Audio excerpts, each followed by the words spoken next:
Now, here in France, post-election, all eyes will be turning to the Cannes Film Festival, which begins later this month. The lineup having already been announced, unveiling a slight rise in female directors making the list. In the meantime, a total of 12 women will have their films screened at the prestigious festival. That's up from 9 in 2016 and a significant change from 2012, where no films by female directors were shown. Solene Edouard is a talent agent who's based here in Paris, who's committed to boosting female representation in film. Solene, thanks for coming in. Now, this year, the Cannes Film Festival organisers are very much patting themselves on the back for having so many more women having their films screened at the festival. But when you look at the number of women in terms of the total population, I mean, we make up, 51%. It's still a really low figure. Yes, we were all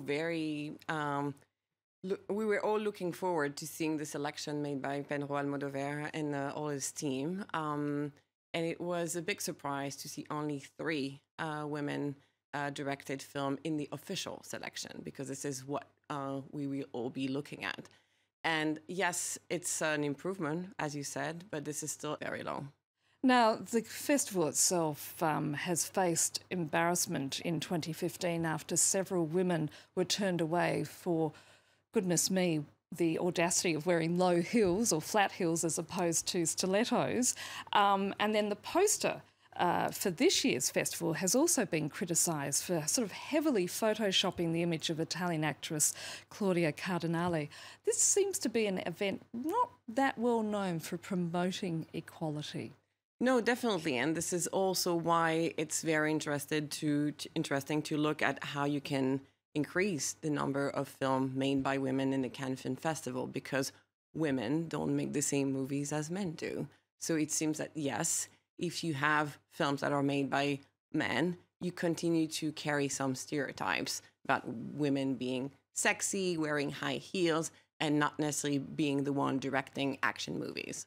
We've spoken in the past on the show about the appalling lack of representation when it comes to women on the screen. What impact does that have on us as a society? Yeah, definitely. I think the impact is the more you see on the screen women that are portrayed in the stereotypes, the young and sexy women, and then the mother, and then necessarily the grandmother. The young girls who are watching this show, or the women who are watching this show, are just seeing one type of women. We're not seeing all the other women who make different thing every day, like making movies, action movies, or flying planes, or etc. So the problem is that the more you have men making movies, you continue the stereotype and the gender stereotypes. The woman stays at home, takes care of the children, and try to find a man that she can marry. And the other element of all this is the presence, or rather the lack of, in terms of presence, of older women. Definitely. The older women, women of color, lesbian, and other kind of women who are not necessarily in the stereotype that men will think about. So what do we need to do to change this? Because there seems to be a disconnect, whereas in society you've got more women than ever in the workforce, more women than ever in positions of authority, but that is not being reflected in films. No, definitely. I think it's important to realize that we have a problem. And this is the kind of thing that we have been thinking about, is both in France, but also in Hollywood. And I think it's definitely the same fight from here and there. It's at 2 levels. The problem with the women representation is that it's very hard to make it in the movie industry. It's very hard. It's hard for everyone, men and women. Every single day you have to get out and sell yourself. It's very complicated, and women are not necessarily very good at doing this. So we need to help women, and we need to help them better sell themselves. So that's at the micro level. How do you do that?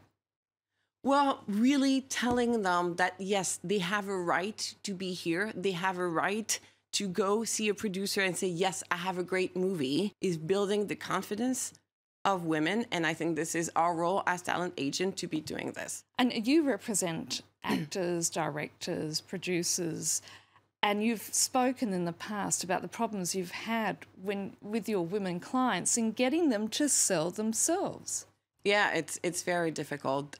Usually, they only want to go see production companies when their project is perfect, 100% perfect, and it can take years and years. And these are the years you're not going to be out there and telling people that you want to be directing movies.